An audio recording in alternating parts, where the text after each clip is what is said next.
Apa sih sebenarnya yang Bapak lihat dari Aceh? Pertama, situasi yang pada pandangan kita yakin bisa nih. Ada 73% aktivitas ekspor itu ternyata melalui pelabuhan-pelabuhan di Aceh, sedangkan sisanya adalah dari pelabuhan-pelabuhan lain di luar Aceh. Itu benar ya Pak? Kalau dibilang kemarin ada yang mengatakan pelabuhan Malahati nggak bisa merapat kapal besar, tuh Pozolan kita ekspor 29.000 ton. Apalagi kawan-kawan pengusaha, teman-teman pelaku dan ini para pemerhati juga punya kepakaran itu semua. Tinggal sekarang kita nggak boleh silo-silo Pak Faisal, nggak boleh silo-silo, nggak boleh jalan sendiri-sendiri. Betul. Kita memang harus jalan satu ayun langkah, punya kekompakan luar biasa. Bahasa Aceh nyokap pakat lampu jerak tepegala, kata-kata itu harus dibangkitkan kembali gitu kan. Benar. Dan itu bisa. Baik Pak Safwadi, terima kasih sudah berhadir. Terima Apa kasih, kabarnya Pak? Alhamdulillah baik Pak Faisal. Baik, terima kasih sudah diundang. Baik, ya terima kasih sudah hadir di sela-sela kesibukan Bapak. Alhamdulillah. Tapi kelihatannya fresh terus Pak. Ini kira-kira olahraganya apa ya Pak? Saya jalan pagi itu. Oke. Jalan pagi itu olahraga yang masih boleh saya lakukan. Meskipun dulu adalah pemain bola, tapi sekarang kan udah tua nggak boleh lagi. Jadi melakukan olahraga ringan saja. Jadi kardio di rumah ataupun jalan pagi. Karena rumah pun dekat dengan trek di Belang Padang, jadi pagi masih bisa digunakan untuk olahraga pagi. Oke, baik. Di Bapak sebenarnya lebih senang disebut sebagai pejabat kah, motivator kah, atau penulis Pak? Senyamannya sebenarnya ya. Karena kalau bicara namanya dikatakan pejabat sepertinya kok eksklusif sekali. Saya lebih senang kalau sekiranya apa yang kita lakukan itu memberikan sebuah perubahan. Jadi kalau kita ingin perubahan, ya kita ingin berada dekat dengan siapapun. Tapi soal penamaan kita juga bingung bagus namanya apa gitu ya. Kalau dibilang motivator di kesempatan sebelum-sebelumnya memang saya banyak memberikan bahan motivasi. Baik. Tapi kan nggak level juga kalau kita diberikan motivator karena banyak motivator yang sudah berkelas gitu. Jadi kita kelas cabai aja lah. Jadi ya, itu Pak Faisal.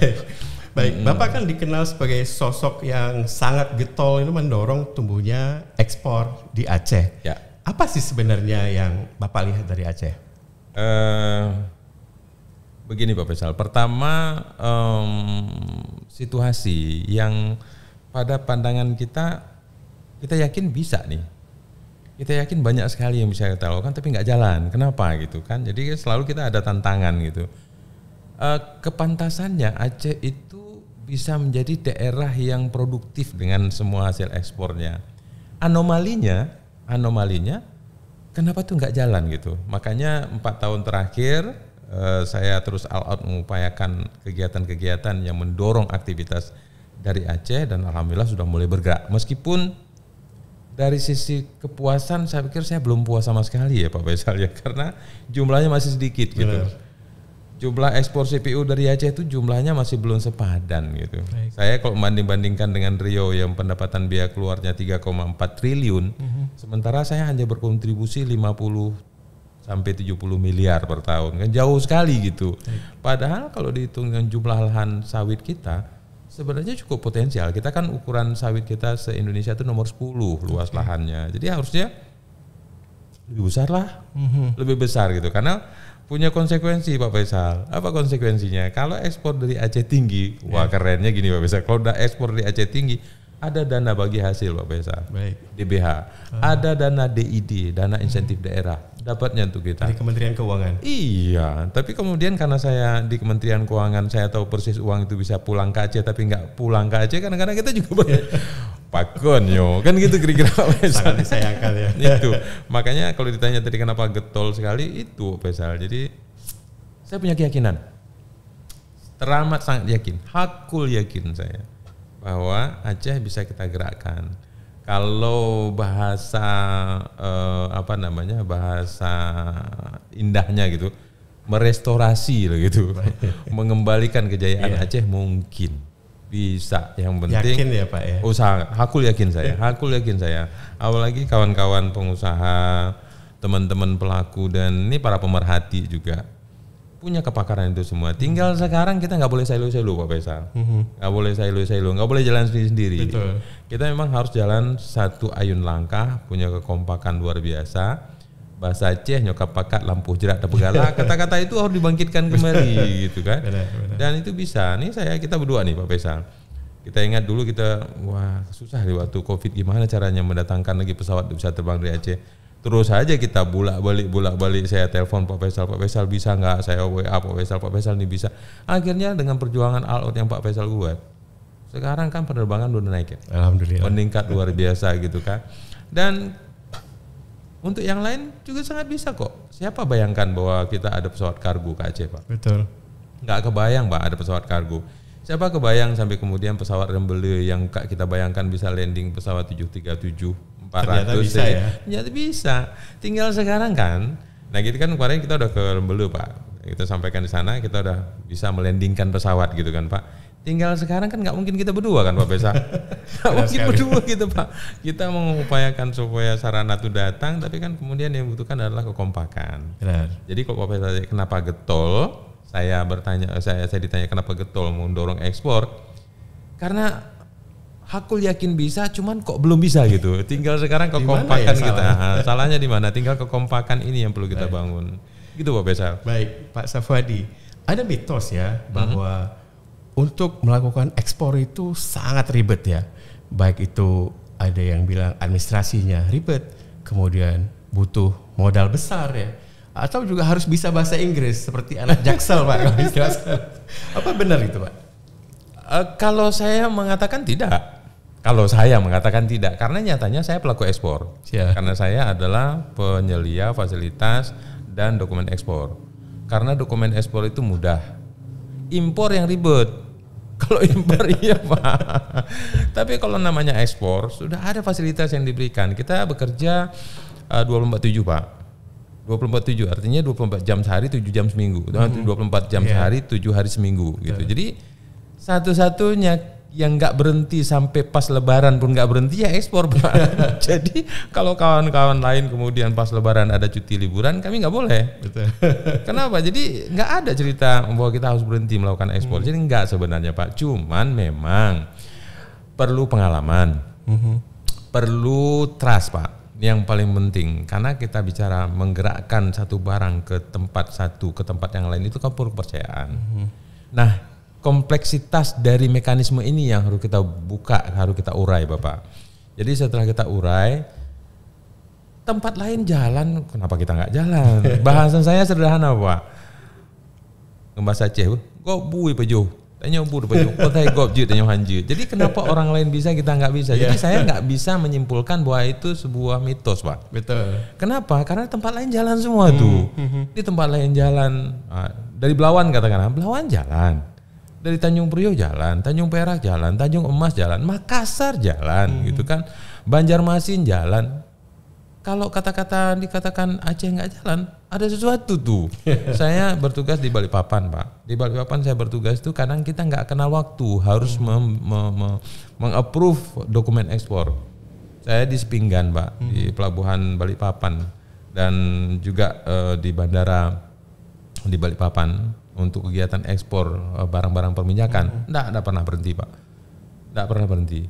Cuman ada sesuatu yang secara nyata, tadi seperti Pak Faisal sampaikan kan. Apa mitos atau bukan ya? Enggak mitos tapi kok enggak jalan gitu kan, gitu pertanyaan Pak. Enggak mitos tapi kok enggak jalan gitu. Harusnya kalau enggak jalan berarti itu mitos gitu. Tapi ini enggak mitos tapi kok enggak jalan gitu. Berarti kan ada sesuatu yang harus kita kili-kili dia, harus kita kili-kili kenapa gitu.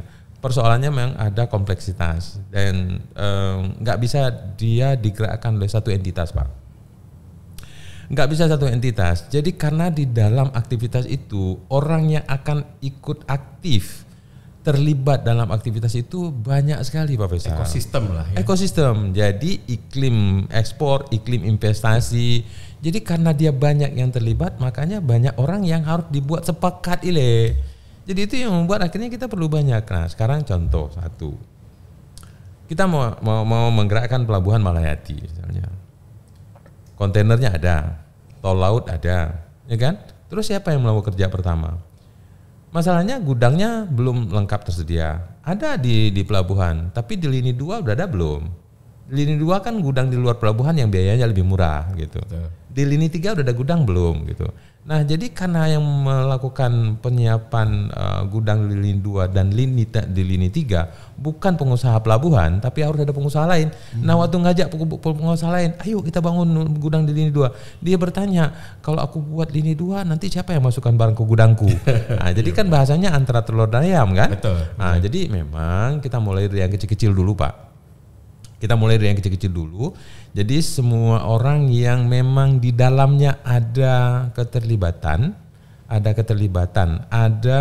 keterkaitan dengan aktivitas ini harus ikut sekaligus. Jadi perlu sinkronisasi, koordinasi, kebersamaan yang kemudian dibahas bersama, dijalankan bersama. Jalan, Pak.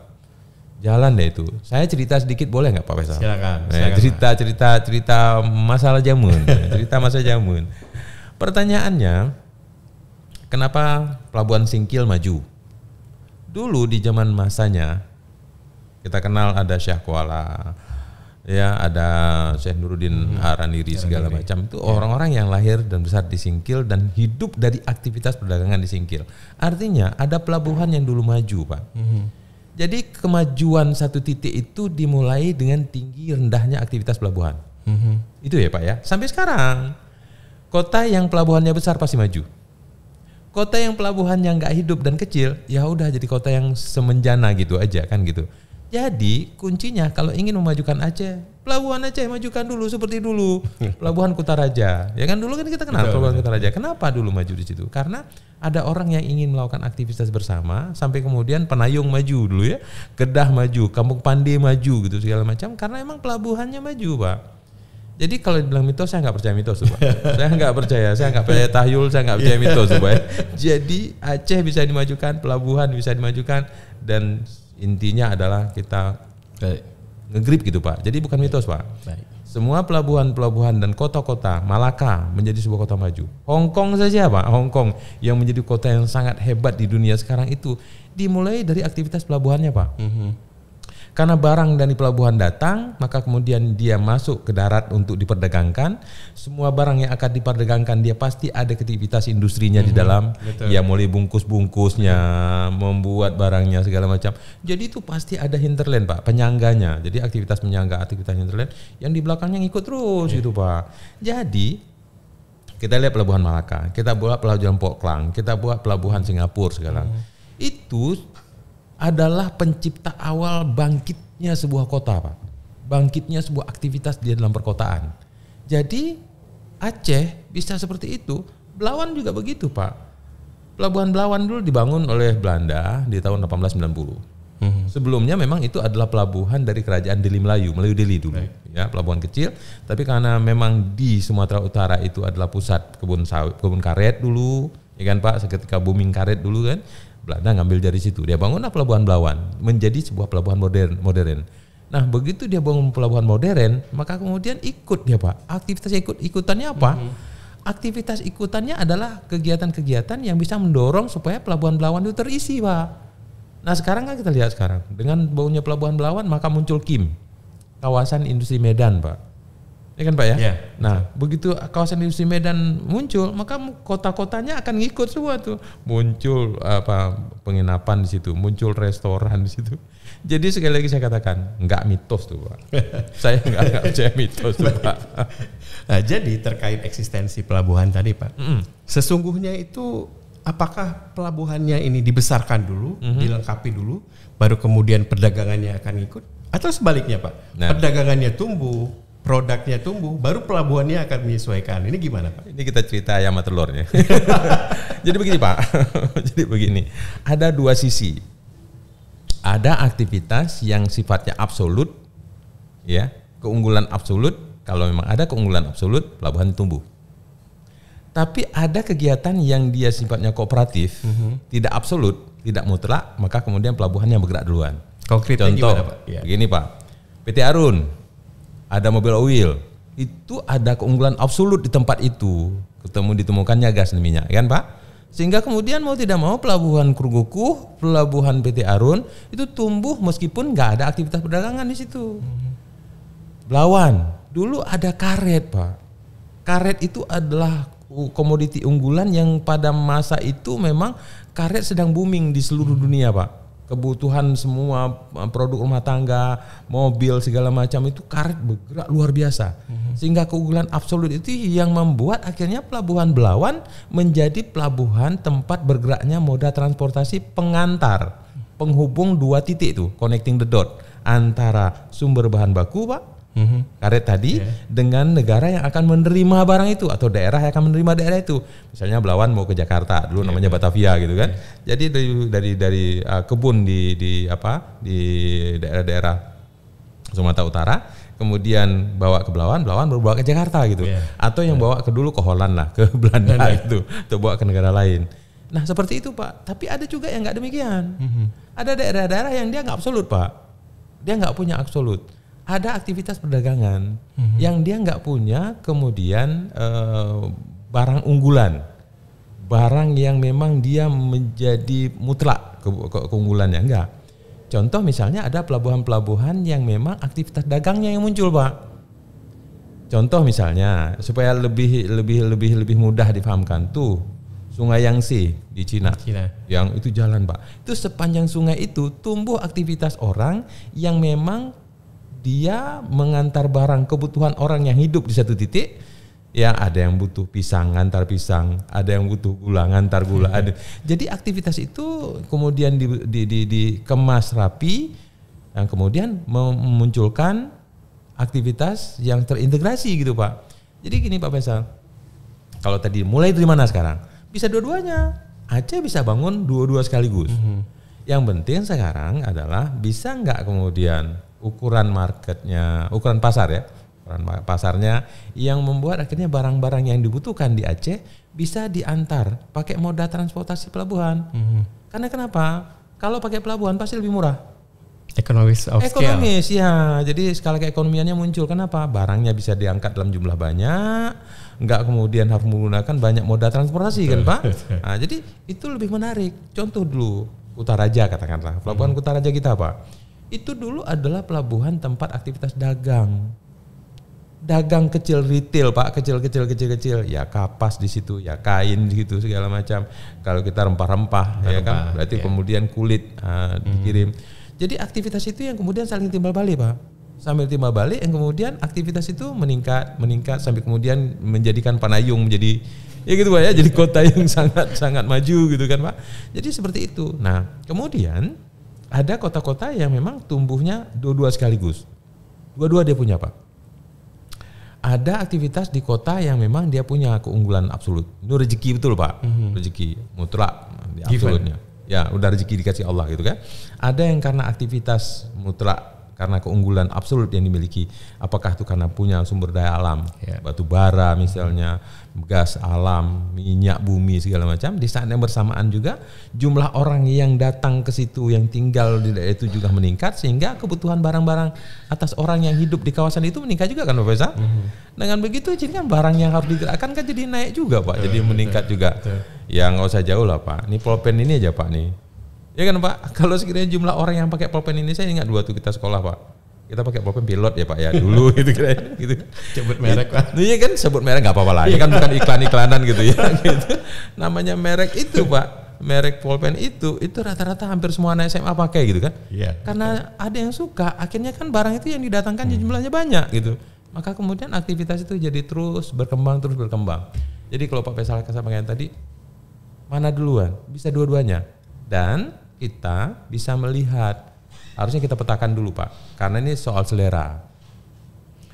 Kita di Aceh, kita punya apa nih, Pak Faisal? Gitu kan? Malaysia pingin apa di Aceh? Gitu kan? Sama-sama kita cocok. Malaysia punya ini, kita punya ini. Bagaimana kita hubungkan? Nah, untuk menghubungkan nggak bisa Pak Faisal, karena Pak Faisal kan mengelola pelabuhan. Saya adalah entitas yang meng-approve dokumen ekspor. Yang berkait dengan itu siapa? Ya kawan-kawan dinas perdagangan dan perindustrian. Nah, maju Anda. Terus kalau ada cerita, oke, Malaysia butuh misalnya, kami butuh ayam. Nggak mungkin Pak Faisal dan saya gitu. Kawan-kawan dinas perdagangan, saya sampaikan, Pak, ke saya secara pribadi, Pak Faisal, ada permintaan 22.000 kambing, Pak. Domba. Dari Malaysia. Minta ke saya 22.000. untuk kambing yang beratnya 64 kg. Yang dia digemukkan gitu. Ya. Tujuannya untuk apa? Akikah. Oh iya, benar. Jadi kita tahu persis Malaysia tidak banyak yang memelihara kambing untuk kebutuhan itu. Kemudian ada kurban. Ditambah lagi ada tren. Tren apa? Mereka suka makan kambing muda. Sehingga kemudian connect kan Pak, Aceh punya lahan, ya. Kemudian Malaysia punya yang perlu. Nah, bagaimana menghubungkan dua orang ini, yang satu memelihara, satu beli gitu Pak. Nah, waktu bisa beli dan satu pelihara, satu beli, kan pasti butuh pelabuhan Pak Faisal. Betul. Butuh saya yang teken dokumen supaya bisa kita gerakkan kapal itu, barang itu gitu Pak. Jadi sebenarnya hal sedemikian Pak, yang paling utama yang harus kita lakukan, memang dia bisa dibangun Pak. Contoh-contoh seperti itu. Jadi ketika saya ditanya, ada nggak Pak Safwadi 22.000 Bapak bisa sediakan? Saya bilang Aceh punya lahan banyak, lahan idle untuk bisa ditumbuh kembangkan. Tapi kemudian mereka tanya satu Pak, ini yang paling menjadi persoalan kita. Namanya kita bicara pelabuhan, pelabuhan kan komponen Pak, infrastruktur penunjang aktivitas interaksi dan bisnis antar pihak gitu kan Pak. Mereka tanya satu ke saya Pak, bisa nggak Pak Safwadi kualitasnya dijaga? Oke, itu sesuatu yang challenge.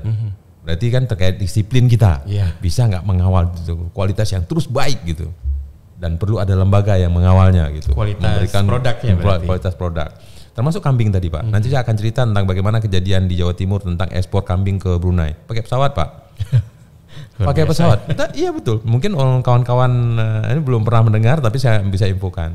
Kemudian mereka tanya yang kedua, bisa nggak kemudian kuantitasnya dijamin Pak? Bisa nggak kok? Kalau kami minta kuantitasnya, kami minta 1.000, bisa ada 1.000 nggak Pak? Kenapa? Karena kami yang membeli barang itu bukan kami yang gunakan. Jadi beda Pak antara end user dengan end buyer. Saya sebagai end buyer, saya pembeli akhir di katakanlah di Malaysia. Saya membeli akhir 1.000 ekor kambing dari Pak Faisal. Tapi bukan saya yang 1.000 ekor saya pakai. Saya punya end user, artinya saya punya pelanggan lain yang harus saya jaga. Karena kalau saya mendapatkan kambing kurang dari Pak Faisal, katakanlah saya minta 1.000, Pak Faisal hanya mampu memberikan 900, maka pelanggan saya akan jadi korban. Ketika pelanggan saya jadi korban, hilang kepercayaan mereka kepada saya gitu. Jadi dua yang pertama tadi diminta, pertama bisa nggak kualitas dijaga Pak Faisal? Kalau kambing Pak Faisal kirim tiba-tiba kemudian ada yang cacat, maka pelanggan saya pasti kecewa. Pasti. Setelah dia kecewa, dia nggak percaya lagi sama saya gitu. Itu kan harus dijaga ya Pak ya. Kemudian kuantitinya, bisa nggak jumlah yang saya minta 1.000, Pak Faisal bisa penuhi 1.000.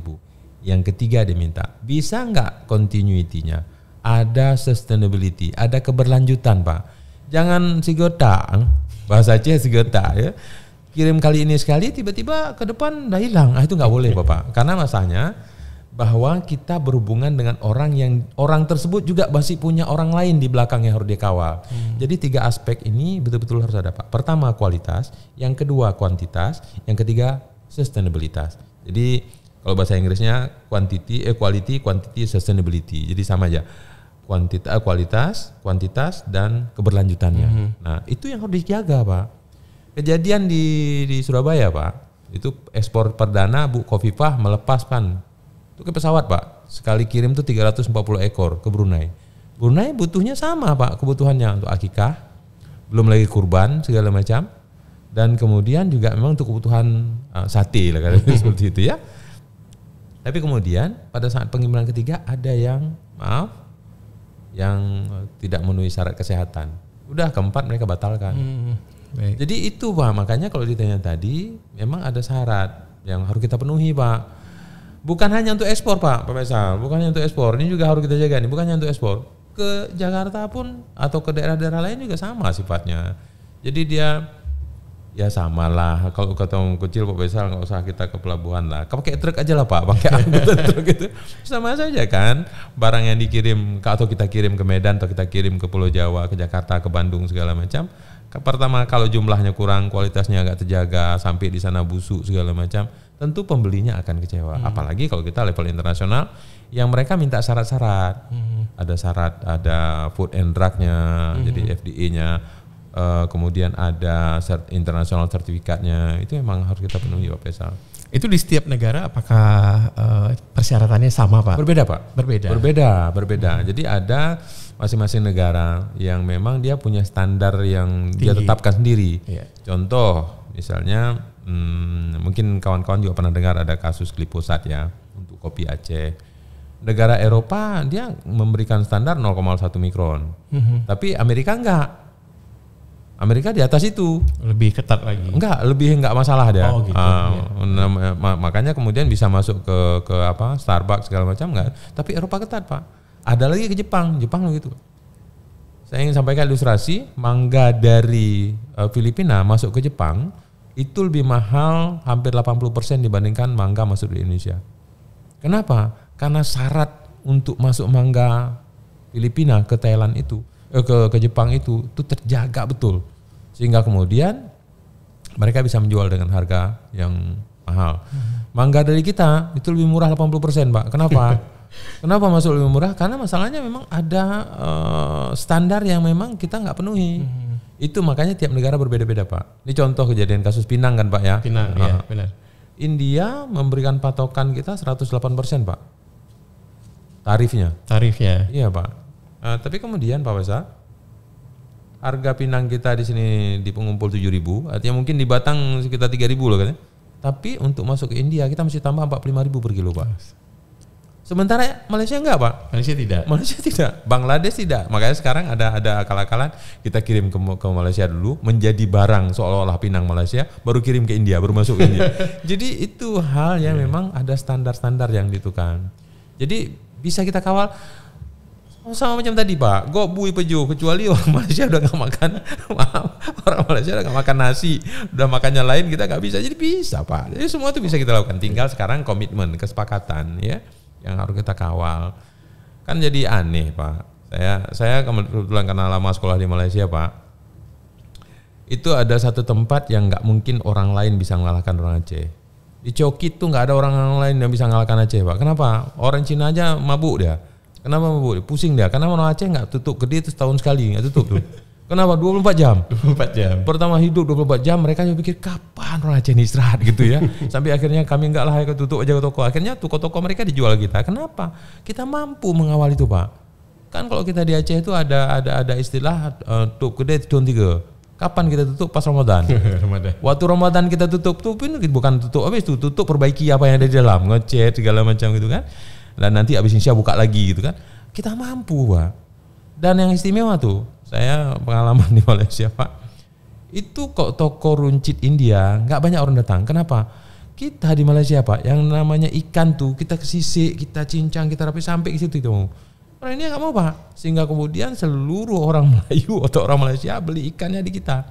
Bawang kalau minta dikupas bawang itu segala macam. Samalah seperti nyak-nyak di Mahira sekarang, ada nyak-nyak yang khusus sampai ke sampai ke kulit udang ya, sudah di itu. Ada yang masih di depan enggak itu kan? Betul. Tapi layanan seperti itu kan layanan prima, layanan istimewa, dan itu yang saya sebut tadi absolute advantage.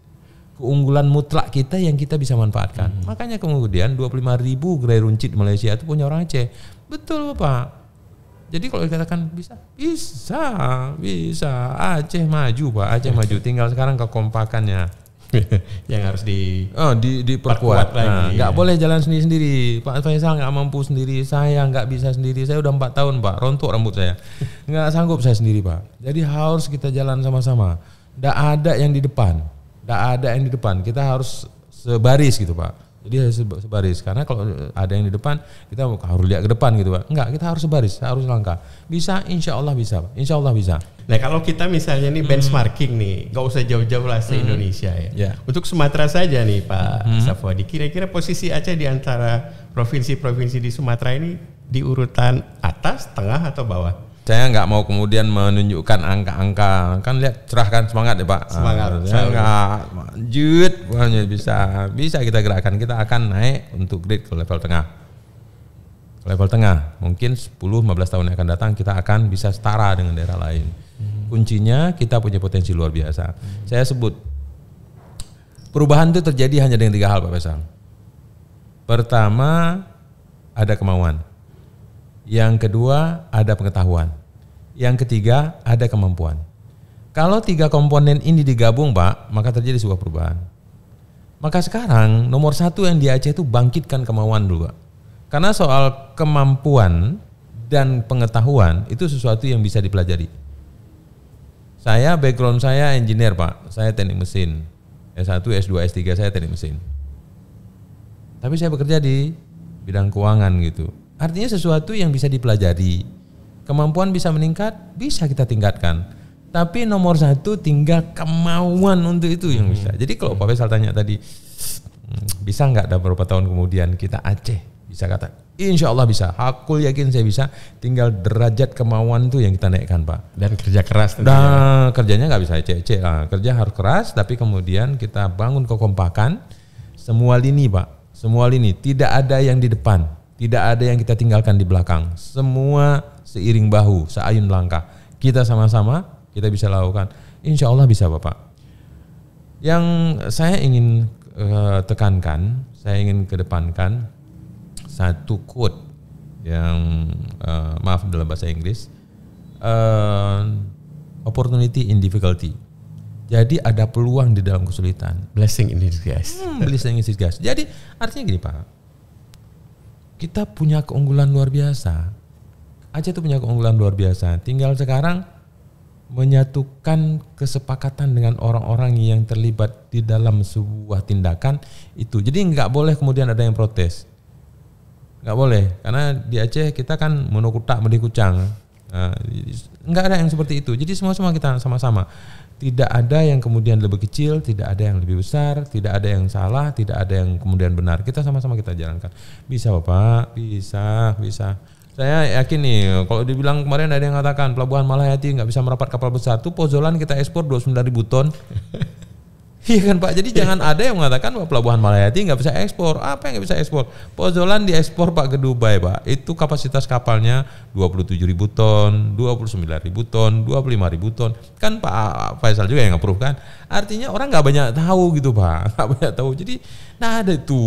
Jadi nggak benar ya Pak bahwa semua ekspor Aceh keluar itu harus melalui provinsi tetangga. Nggak ada Pak, aturan dari mana itu? Mana ada Pak? Orang semua approvalnya ada di kita Pak. Bapak sebagai pemegang otoritas pelabuhan, ya regulasi di bidang pelabuhan Bapak ada di sana. Saya sebagai pemegang otoritas untuk dokumen ekspor impornya, saya sendiri ada di sini. Malah sebagian besar kadang-kadang dokumen-dokumen yang dulu tanda tangannya di menteri sekarang di delegasi dan saya sendiri yang tanda tangan. Jadi orangnya ada di sini sendiri Pak. Cuman memang perlu ada sesuatu yang harus kita integrasikan holistik, bahasanya end to end Pak, ujung ke ujung. Jadi bahasanya dari hulu ke hilir, nggak bisa parsial. Kalau parsial tentu ada sesuatu begini Pak, contoh analogi sederhana saja. Analogi sederhana. Kalau seorang yang dia punya kebun, dia bisa menghasilkan sesuatu di kebunnya, dia punya mobil, tapi jalan harus dia bangun sendiri. Sanggup nggak dia Pak? Kalau semuanya seluruhnya, dia harus tanam sendiri, dia harus jual sendiri, jalan harus dia buat sendiri, kan semua nggak sanggup Bapak. Sehingga kemudian nggak mungkin dia kerjakan sendiri sesuatu yang berat kalau dia sendiri kerjakan. Jadi setiap orang tuh punya keahlian Pak. Pak Faisal punya kepakaran diberikan Allah, punya kelebihan diberikan Allah. Orang lain juga pasti punya yang kemudian kita nggak punya Pak. Jadi jualan satunya tinggal saling lengkapin saja.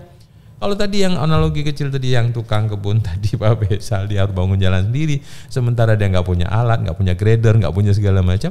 Harusnya kan teman-teman yang memang punya grader yang membuka jalannya, saling mengisi, saling melengkapi. Apa artinya buah yang ditanam oleh si pemilik kebun dan petani ini bermanfaat untuk si pemilik grader kan gitu Pak.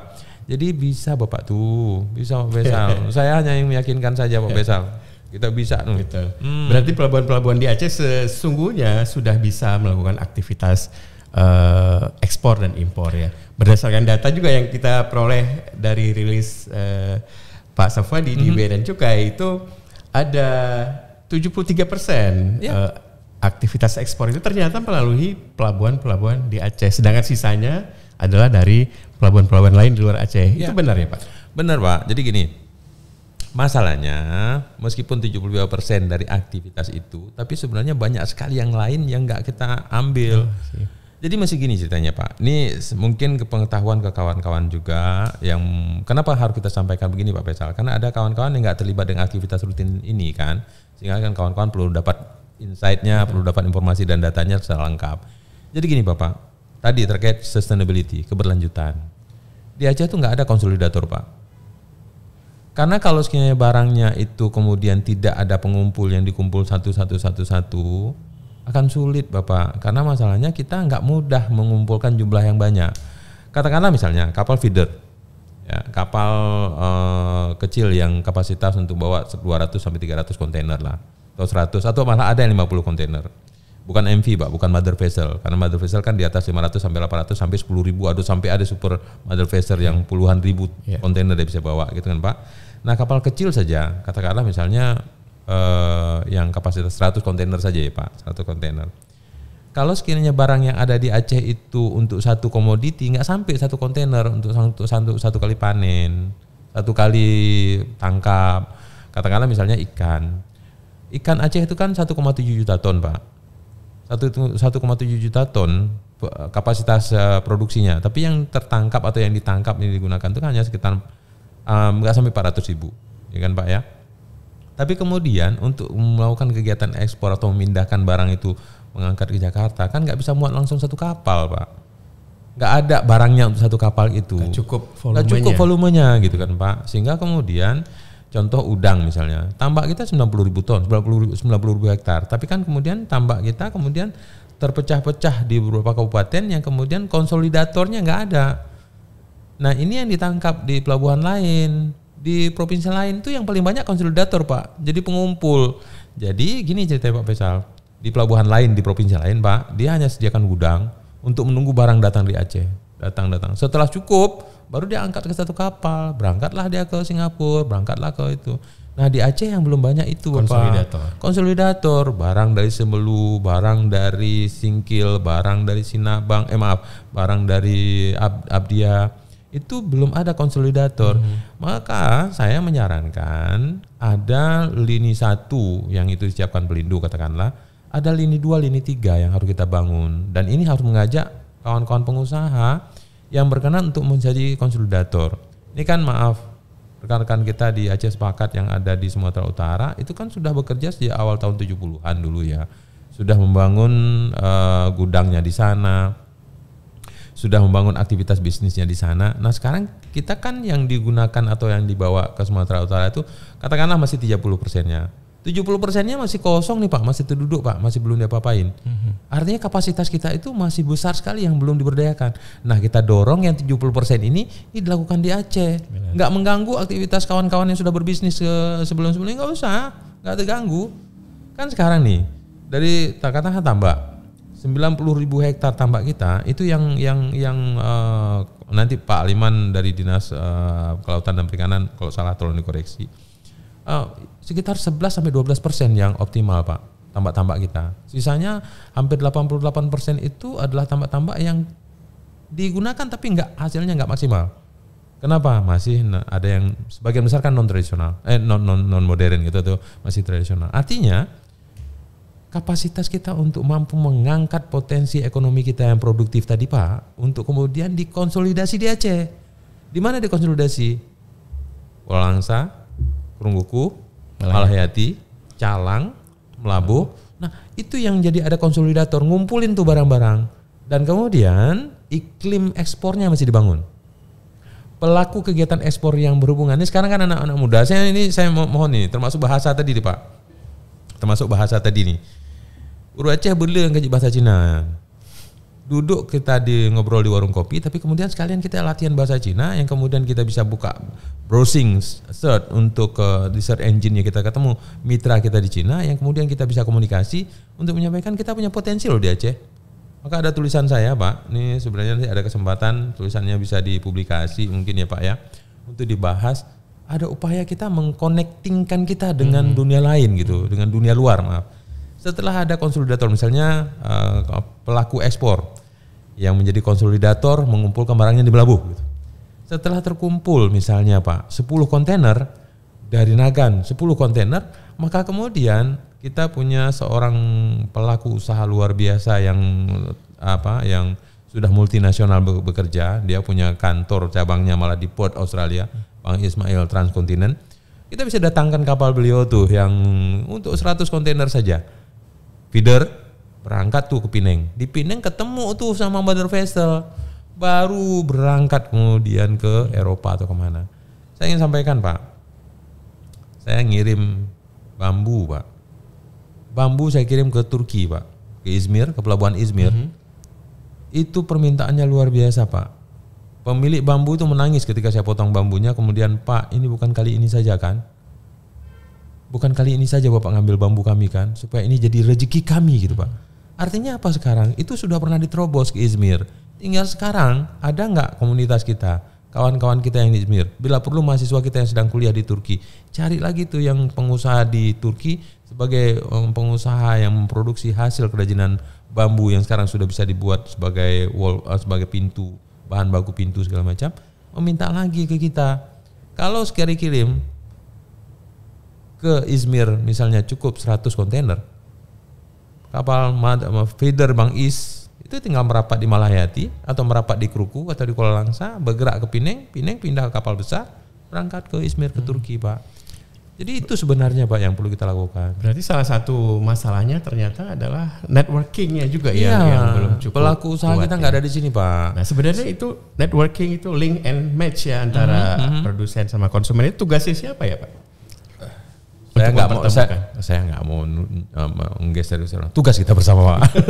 Sekarang supaya tidak ada yang merasa tertuduh, kan tadi bahasanya tidak mau ada yang di depan di belakang Pak. Benar. Tugas kita bersama. Jadi kalau siapa yang bisa mengingatkan, udahlah kita ingatkan aja. Meskipun nanti harus ada keterlibatan unit in charge langsung gitu. Karena kalau saya ngomong orang nggak percaya, ngapain kemudian Pak Safari ngomong hubungannya dan kapasitasnya apa kok ngomong ini kan gitu. Nah, kemudian Pak Faisal, tiba-tiba Pak Faisal yang akan menghubungkan, mengkonektingkan dengan luar negeri. Pak Faisal dinas perhubungan, tapi hubungannya apa ya dengan ini? Gitu. Ada nanti kawan-kawan kita yang memang dia in charge di situ. Nah, tapi kan sifatnya sekarang tadi pertama, kadang-kadang persoalannya karena tidak tahu. Yang kedua, kadang-kadang karena tidak cukup mampu. Bukan masalah nggak mau ya, saya nggak mau katakan ini. Kadang-kadang ada kadang-kadang nggak mau gitu. Nah sekarang yang kita hapus dulu lah. Semua sekarang orang Aceh, semua kita di Aceh, semua entitas di Aceh udah mau dulu. Nah, berarti pengetahuan dan ilmunya nanti kita tambah, kita lengkapin. Artinya kalau saya punya pengetahuan, saya bisa deliver kepada siapapun yang membutuhkan ilmu itu. Kalau beliau tidak mampu, maka semua kemampuan yang kita miliki, kemampuan Pak Faisal, kemampuan saya, kita gabungkan untuk memampukan orang itu melakukan. Nah, intinya gini Pak, entitas atau iklim ekspor itu harus kita perbanyak. Anak-anak muda kita sekarang nih Pak, itu bisa langsung jadi pelaku ekspor. Bisa membangun networking yang sekarang sudah ada di tangan. Iya, digital. Digital, langsung komunikasi online, bisa kemudian perjanjian bisnisnya dibuat. Tapi memang ada beberapa hal yang nanti kalau sudah ada yang berminat Pak, kita harus berikan beliau brief ilmu lagi sampai nanti jangan langsung maju bahasa kan.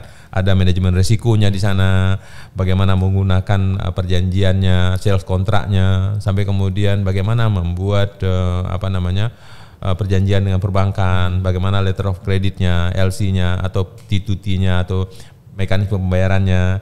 Jangan langsung kita kirim barangnya tiba-tiba hanya bayi. Jadi itu harus ada mekanisme yang kemudian makin banyak pelaku-pelaku anak muda yang melakukan langsung kegiatan ekspor, yang melakukan perjanjian langsung dari Aceh. Tinggal kawan-kawan sekarang menghunting tuh, melakukan searching, hunting siapa nih mitra hubungan saya, yang dia perlu apa? Apakah dia perlu bambu? Apakah dia perlu kunyit? Apakah dia perlu apapun yang ada di Aceh? Tinggal dihubungkan saja dan kemudian setelah ketemu perjanjiannya ada. Contoh saya kirim, maaf nih agak lucu-lucu biasa. Saya kirim daun pisang wak ke Denmark. Iya Pak, saya kirim daun pisang wak ke Denmark karena kebutuhan untuk lebaran saudara-saudara kita orang Aceh yang tinggal di Denmark. Bisa saya kirim? Bisa. Jalan. Saya kirim minyak telon Pak. Minyak telon itu adalah minyak termahal di Denmark karena memang itu nggak ada produksi. Sebab yang tinggal di sana kan orang Aceh juga, yang memang sejak dari dahulu kala obat untuk masuk angin minyak telon gitu. Nah, adakah di Eropa orang jual obat masuk angin? Nggak ada. Maka kita kirim dari Aceh. Bisa kita kirim? Bisa tuh Pak. Artinya gini, ada kebutuhan di negara lain. Nah, kebutuhan itu harus dimanfaatkan oleh para pelaku kita Pak. Ini kan saya cerita begini. Kawan-kawan duduk sambil di ngobrol di kafe segala macam.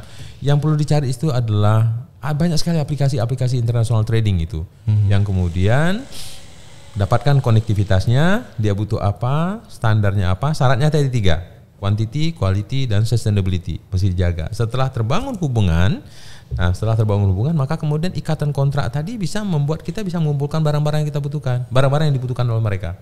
Setelah barangnya sudah ada, kita jadi pelaku konsolidasi. Setelah barang yang dikonsolidasikan, kita kan butuh gudang. Nah, gudang itu sementara kalau bangun baru pasti mahal. Sewa aja. Kadang-kadang ada misalnya pabrik padi bekas yang udah lama gak dipakai. Itu ubah aja dulu sesuai syarat yang terpenuhi. Nanti dia setelah yang kedua, ketiga, keempat, nanti gudangnya akan membesar, akan bagus. Kita lihat sekarang. Dulu Diski sepanjang jalan Binjai itu dulu nggak ada banyak gudang, Pak. Sekarang jadi banyak sekali gudang-gudang dibangun, adalah gudang tempat mengumpulkan itu, Pak. Jalan ke Belawan itu juga asal muasalnya dulu nggak ada, Pak. Saya dari sejak kecil kuliah sekolah saya di Medan dulu waktu saya kecil, nggak ada itu, Pak. Diski sama masih kita, Pak. Sama, saya punya kebun rambutan dulu di Binjai, Pak. Sepanjang jalan waktu saya masih SD dari kota Medan jalan ke Binjai itu sawah kiri kanan, Pak. Nggak ada gudang. Tapi sekarang kan sepenuh-penuhnya gudang-gudang untuk menyimpan. Nah, sekarang yang berlaku di Aceh, berharap itu Pak Faisal. Kita mengajak adik-adik nih, kawan-kawan semua yang mau melakukan aktivitas yang menghasilkan rezeki bagi kawan-kawan semua yang bisa menghubungkan Aceh ke dunia luar. Sekali lagi, nggak ada batasan bahwa nggak boleh ekspor di Aceh. Nggak ada cerita tuh nggak boleh ekspor di Aceh. Siapa yang bilang? Nggak ada itu. Semua siap ya, Pak. Artinya memang butuh energi untuk kita bekerja lebih keras lagi. Pasti. Hambatan pasti ada, namun tentu dengan keyakinan ya, dengan kerjasama kita bisa. Tapi itu asik, Pak. Kalau nggak ada hambatan kita nggak asik. Makin ada hambatan makin asik. Berarti ada sesuatu yang kita pikirkan bagaimana menyelesaikan hambatan itu kan. Tapi kalau semua tiba-tiba enak, mau makan udah ada nasi di meja, mau minum udah ada air, nggak asik juga tuh. Bagus kadang-kadang memang kita enak cari sendiri kan gitu kan. Nah, jadi begitu Pak Faisal. Bismillah, Pak. Benar. Menarik sekali Pak Safwadi perbincangan pada hari ini. Nah, sebagai pertanyaan terakhir nih Pak, saya ingin tahu pendapat Bapak ya, bahwa baru-baru ini Bank Dunia menerbitkan rilis bahwa Logistic Performance Index Indonesia tahun 2023 itu terjun bebas, Pak. Dari posisi 45 sekarang menjadi posisi 63 ya. Kita kalah dengan semua negara-negara ASEAN mungkin kecuali Kamboja, Pak. Kira-kira ini apa yang terjadi dengan Indonesia? Karena bicara logistik itu kan ada kompleksitasnya, Pak. Negara-negara lain sudah maju dengan, dulu waktu kita masih di level itu kita larinya speednya 10, Pak. Tapi kemudian kita lari speed 10 terus. Orang lain, Pak, karena kebetulan kita di depan dan sedang lari di depan mereka mempercepat lari, Pak. Jadi speed mereka jadi 30. Waktu mereka lari speed 30, kita baru sadar ketika mereka udah di depan kita gitu, Pak. Contoh digitalisasi, Pak. Contoh konektivitas, contoh interkoneksi intermoda, itu mereka lakukan, Pak. Jadi karena itulah mengakibatkan logistik cost mereka turun. Karena logistik cost mereka turun, kemudian delaying time juga dwelling time mereka turun, semua turun, Pak. Maka mereka naik. Nah, penilaian-penilaian itu yang kemudian kita kurang perhatikan. Nah, bisa kita kejar? Bisa, Pak. Bisa. Saya ingin sampaikan bahwa peringkat kita ya, meskipun logistik indeks kita turun, tapi logistik kita turun, cost kita turun, Pak. Sudah menjadi lebih bagus. Benar. Kan kalau kita bicara logistik ada 3 komponen situ, Pak. Pertama inventory, itu pergudangan. Yang kedua transportasi. Yang ketiga administrasi. Nah, dulu Pak, semua komoditi yang ada di Indonesia itu komponen logistiknya 24%. 24%, Pak. Kita kalah di Malaysia, kita kalah di Vietnam, kita kalah dari India, kita kalah dari Thailand, kita kalah di Myanmar. Hari ini kita sudah turun, Pak, sudah menyamai India, Pak. Kita sudah sampai di, itu juga World Bank yang merilis tuh, Pak. Kita sudah sampai, kalau nggak salah saya sudah 12%. Jadi gradasinya 10% nih. Apa yang terjadi, Pak? Kita di administrasi turun, kan itu 4% kontribusinya. Dwelling time juga sudah bagus. Udah hari, turun. 3, berapa hari? Iya, itu udah turun juga. Nah, jadi gini Pak Faisal, di administrasi kita yang 4,5% itu udah turun karena kita banyak pakai digital semua. Semua sudah paperless, semua sudah online, turun jauh. Kita ngejar negara lain. Kemudian transportasi kita yang sumbangannya 12%, Pak, itu sekarang sudah turun jauh. Udah turun jauh, kenapa? Kemudian kita sudah tidak lagi kemudian barang dari becak naik ke pick up, dari pick up naik ke engkel, dari engkel naik ke tronton naik ke kontainer. Nggak ada lagi, Pak. Kenapa? Karena jalan kita sudah bagus, kontainer langsung ke tempat yang dulunya naik di atas becak gitu, Pak. Jadi itu menurunkan biaya, Pak. Kan pasti staffing berulang, Pak, pemuatan berganda itu kan pasti biayanya costnya besar gitu. Sekarang enggak, Pak. Nah kita lihat sekarang karena jalan sudah bagus, tol sudah ada, Pak, itu barang-barang yang diangkut langsung sampai ke gudang pemilik barang gitu, Pak. Itu menurunkan, Pak. Transportasinya udah satu moda. Dan itu berefek ke daya saing kita ya, Pak? Iya, competitiveness, Pak. Termasuk yang gudang tadi, Pak. Jadi karena pengusaha gudang kita udah banyak, Pak. Gudang-gudang kita apalagi sekarang sudah ada portable storage gitu, Pak. Kontainer kita sudah bisa mobile container. Ya, sudah bisa dipindahkan kemana-mana. Malah kadang-kadang ada kontainer yang sifatnya portable dan bisa stay lama. Stay lama, Pak. Jadi akibatnya itu mendorong biaya yang dikeluarkan tuh turun, Pak. Nah, ada satu nih, ini untuk kawan-kawan yang mungkin ada yang mendengarkan kalau yang tinggal di Sampoinit itu ya, itu ada kelebihan luar biasa, Pak, dan itu dicari-cari negara lain. Di Sampoinit, Pak, di Aceh Jaya itu ada baby octopus, Pak. Apa itu, Pak? Baby octopus, gurita babi, gurita kecil tuh, gurita bayi, ya, gurita bayi. Baby gurita. Baby gurita itu, Pak. Itu di waktu panen kalau lagi musim, Pak, satu kapal itu bisa 150 kg satu nelayan. Sayangnya, Pak, di situ tidak ada tempat penyimpan. Tinggal sekarang kawan-kawan pengusaha, yuk connect ke Jepang itu, di Jepang gila-gila peminatnya itu, ya Allah ya Tuhanku. Nah, tempat penyimpanan itu berupa cold storage. Nah, cold storage sekarang sudah ada yang sewa, Pak. Sudah ada yang sewa, sudah ada yang portable. Kita nggak perlu beli ya, tinggal sewa. Itu sewa saja. Berarti kan tinggal toko yang ada 2-3 toko di Sampoinit, masukin cold storage, masukin kontainer cold storage, cold river container, masuk simpan situ. Yang penting ada cok listriknya. Nah, setiap panen kumpulin situ, begitu itu berangkatin ke Jepang, Pak. Langsung yang 12 feet aja, Pak. Jangan 20 feet aja, jangan 40 kepanjangannya. 20 feet, taruh, Pak. Terasa nggak, Pak? Nah, di Jawa Timur, Pak Faisal, itu pengiriman belut, apa istilahnya, saya lupa namanya itu. Yang tawar itu, Pak.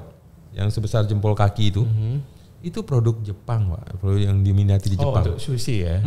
Diminati di Jepang, dan itu paling bagus tumbuh di Aceh. Kalau kita di sini apa namanya? Bukan kire, lupa saya namanya. Nantilah sejenis belut. Sejenis belut yang di darat, yang di sungai, saya lupa namanya. Ini para pendengar pasti ada yang ngomong, cuma nggak sampai kedengar kita lupa. Ada tuh. Nah, itu di sana rata-rata setiap tahun pengirimannya sampai 180 sampai 200 ton kalau nggak salah saya. Itu di Malang, Pak. Malang. Ya, artinya kita di sini sudah ada river container yang bisa disewa. Tempat pengembang biakannya paling bagus di air jernih di daerah-daerah pantai barat selatan Aceh, atau di tengah tuh daerah Bener Meriah Aceh Tengah yang sungainya masih jernih bersih itu. Itu kalau kemudian kontainer rivernya ditaruh di sana, kemudian penuh sekitar 16-17 ton penuh, berangkat kirim tuh ke Jepang. Itu sesuatu yang sebenarnya bisa kita kumpulin. Nah, perlu konsolidator, Pak. Konsolidator mana tinggalnya? Jangan pakai darat bawanya lagi, Pak. Tuh, konsolidatornya ada di Lusmawe atau ada di Malaheti. Maka saya berharap deh ada pengusaha kita yang kemudian mau membuat tempat wisata pelabuhan lah. Jadi ada di kawasan dekat pelabuhan tuh ada tempat orang yang bisa ngelihat aktivitas pelabuhanan, sehingga kemudian ini bisa jadi peluang bisnis nih, Jadi itu Pak Faisal, saya berharap. Jadi tadi tuh yang competitiveness index kita logistik itu bisa kita naikkan lagi, kita bisa kejar, Pak. Sangat mungkin kita kejar. Dan harapannya ada kontribusi Aceh ya dalam meningkatkan. Ya, saya berharap nih begitu tol Sibanceh selesai sampai ke Sigli katakanlah, atau sampai ke Parangtiji, itu akan mempercepat akses transportasi yang membuat biaya logistik kita turun, Pak. Kita udah mampu bersaing dengan Vietnam. Nah, berharap kita bisa saing. Karena yang paling persentase logistik cost tertinggi di dunia, terendah di dunia itu Singapura 8%. Singapura, benar, nomor 1. Singapura 8%, Jepang 8%, Malaysia masih sekitar 11 ya kan. Nah, jadi kita berharap nggak usah seperti Singapura lah, karena Singapura kan pertama pulau kecil. Ya, hubungan antar titik dengan itu nggak begitu jauh. Sedangkan kita kan negara kepulauan ya, menghubungkan titik dengan titik di negara kepulauan itu juga pasti mahal gitu. Nggak mengejar seperti Singapura lah ya, atau nggak mengejar seperti Jepang yang memang dia juga hubungan transportasi, konektivitas jalan segala macam udah terhubung luar biasa. Kita bisa sama dengan Vietnam saja luar biasa Pak. Dan kalau kita udah sama dengan Vietnam, maka kemudian semua produk yang sama yang kita hasilkan sama dengan Thailand, sama dengan Vietnam, kita bisa jual di titik yang sama. Kan begini Pak, ini harus kita sampaikan juga ke kawan-kawan pendengar. Mangga kita dengan mangga Thailand, kalau Thailand logistik cost-nya 11%, kita 24%, maka harga mangga kita tuh 13% lebih mahal. Kalau kita mengirim ke Dubai, harga mangga kita 13% lebih mahal dibandingkan dengan mangga yang dipetik di Thailand. Sehingga kemudian pastinya pembeli akan membeli barang yang lebih murah. Jadi supaya kemudian mangga golek kita yang ada, ini sekarang di Paru, daerah Sigli, kan rambutan dalam musim nih bulan 8 ya. Dengan yang ada di Thailand, rambutan di Paru kita di Pidijaya dengan rambutan yang ada di Thailand itu meskipun bibitnya sama, pohonnya sama, buahnya sama, berat 1 kilogram, tiap 1 kilogram misalnya jumlah buahnya sama, itu harga kita 13% lebih mahal Pak dibandingkan dengan Thailand. Di faktor apa? Faktor logistik ini Pak. Faktor gudang kita, faktor transportasi kita, dan faktor administrasi kita. Itu yang kita perlu turunkan. Kalau masalah gudang sudah turun, masalah transportasi turun, masalah cara mengadministrasikan turun, maka kemudian harga rambutan kita yang ada di Paru dengan rambutan kita yang ada di Thailand, ketika kita jual ke Uni Emirat Arab, ke Dubai, itu bisa sama harganya. Competitiveness kita bisa berkompetisi dengan harga yang sama, maka kemudian pasti rambutan kita terbeli. Benar. Kalau rambutan kita sudah dibeli, uang masuk ke Aceh, maka uang yang masuk ke Aceh bisa diputar lagi untuk aktivitas lain. Jadi itu daya saing itu harus kita tingkatkan. Salah satunya, ayo kawan-kawan semua, gerakkan pelabuhan yang ada di Aceh. Apalagi kita punya keunggulan secara letak geografis ya. Oh itu, nah ini istimewa, yang perlu juga orang-orang tahu nih. Ini perlu nih Pak Faisal, saya perlu menyampaikan nih, kita bersama sudah pernah berulang kali kita sampaikan. Kita di Aceh jangan terlalu seling lihat ke timur. Harusnya ke barat. Ke barat, kenapa? Karena di barat kita Pak Faisal ada ukuran pasar yang besarnya itu 3 miliar orang. 3 miliar orang Pak, itu hanya sampai batas Ethiopia Pak. Sampai batas negara-negara di Afrika, kita belum tembus ke Eropa Pak. Dari Aceh kita lihat ke barat, itu ada negara India yang penduduknya 1,4 miliar. Ada Pakistan, ada Bangladesh, ada Sri Lanka, ada Uni Emirat Arab, Qatar, kemudian Bahrain, Arab Saudi, Ethiopia, Mesir. Belum lagi kita bergerakkan ke Turki. Belum lagi negara-negara yang pecahan Soviet, yang itu adalah negara Islam. Uzbekistan, Kazakhstan, Turkmenistan, yang butuh barang halal dari Aceh. Itu total orang yang akan menggunakan makanan atau produk di Aceh itu 3 miliar orang Pak. Artinya kan marketnya, pasarnya, ukuran pasarnya besar luar biasa. Tinggal sekarang kita mencocokkan. Orang di Turkmenistan sukanya apa dengan yang ada di Aceh ya. Turki sangat suka apa ya? Turki sangat suka dengan cinnamon, kayu manis. Kayu manis ya. Tapi di Aceh nggak ada yang khusus menanam kayu manis yang menghubungkan, halo Pak Turki beli kayu manis dari Aceh ya. Padahal jaraknya dibandingkan Jambi itu kan dekatkan di Aceh. Ongkos angkutnya pasti lebih murah kita dibandingkan yang di Jambi. Tapi penghasil cinnamon Indonesia itu Jambi Pak, yang dikirim ke Turki juga. Ini yang harus kita ubah. Jadi Aceh mulai hari ini kita banyak lihat ke barat lah. Kita lebih banyak lihat ke barat. Kalau bisa pasar yang ada di barat provinsi Aceh ini yang kita jadikan target kita pada semua apa yang mereka mau. Ikan kah, produk peternakan kah, produk pertanian atau agro kah, segala macam. Itu yang kita dorong supaya kemudian bisa menjadi produk yang akan dikonsumsi oleh negara-negara yang jumlah manusianya 3 miliar. Kalau kita lihat ke timur dengan target kita ada Cina 1,4 miliar juga. Jepang yang 350 juta, Jepang yang 200-an juta juga. Kalau itu total jumlahnya banyak juga. Tapi di sebelah timur kita ada Medan, ya ada Sumatera Utara, ada Sumatera Barat, ada Jambi, ada Kepulauan Riau yang punya produk yang sama dengan kita. Dan lebih dekat aksesnya. Lebih dekat mereka timur. karena ongkos angkut mereka dari Medan ke Jepang tentu lebih dekat dibandingkan dengan Aceh yang mengangkut ke sana. Sare ada lemon tea, Pak. Kita kirim ke Jakarta, dikirim pakai PM Toh, Pak. Tapi kemudian kalah langsung dengan Bengkulu. Ini informasi juga ke kawan-kawan. Nah, di Aceh Barat, di Aceh Jaya ada 124 hektar jengkol, Pak. Panen insya Allah 2 bulan lagi, puncak panen. 1 atau 2 bulan lagi puncak panen. Pasar terbaiknya di Jawa Barat, Jakarta. Karena jumlah penduduk Jawa Barat 50 juta gitu ya, yang paling suka jengkol itu. Persoalannya begitu pas panen kita bersamaan dengan panen Kalimantan, harga yang produk kita pasti kalah saing.